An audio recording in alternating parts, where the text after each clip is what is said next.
দেশের সবচেয়ে বড় আম বাজারগুলোর মধ্যে অন্যতম চাঁপাইনবাবগঞ্জের কানসাট আম বাজার। সেখান থেকে প্রতিদিন দেশের বিভিন্ন প্রান্তে যাচ্ছে শতাধিক ট্রাক আম। বাজারের এই ব্যস্ততা ঘিরে প্রতিদিন সোনা মসজিদ মহাসড়কের প্রায় ৩ থেকে ৪ কিলোমিটার সড়কের এক পাশে সারি সারি আম ভর্তি ভ্যানগাড়ি দাঁড়িয়ে থাকে। এতে মহাসড়কে যান চলাচলের বিঘ্ন ঘটার পাশাপাশি তীব্র যানজটে চরম ভোগান্তির শিকার হচ্ছেন এই পথের যাত্রীরা।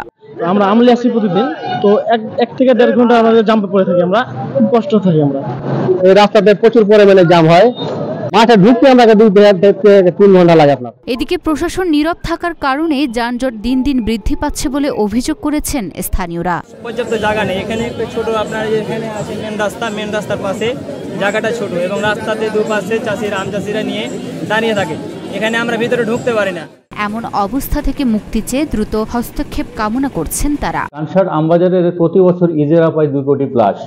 সেই ক্ষেত্রে আমরা একটি আধুনিক আমবাজারের দাবি করেছিলাম এবং সেই ক্ষেত্রে যদি একটি আধুনিক আমবাজার হয় এবং এই কানসাট মহাসড়ক অর্থাৎ সোনামুড়ি থেকে চাঁপাইনবাবগঞ্জ যদি 4 লেন রাস্তাটি করা হয় তাহলে এবং এই কানসাট ধোপপুকুর থেকে হাই স্কুল পর্যন্ত যদি ওভারফ্লাই করা যায়, সেই গাড়িগুলো যদি ওভারফ্লাই দিয়ে চলে যেতে পারে সেই ক্ষেত্রে কিন্তু অনেকটা যানজট কমবে বলে আমি আশাবাদী। শিবগঞ্জ উপজেলা নির্বাহী কর্মকর্তা মোহাম্মদ আফতাবুজ্জামান আল ইমরান বলেন, বিষয়টি নিয়ে আইনশৃঙ্খলা বাহিনী ঊর্ধ্বতন কর্মকর্তাদের সঙ্গে কথা বলে প্রয়োজনীয় ব্যবস্থা নেওয়া হবে।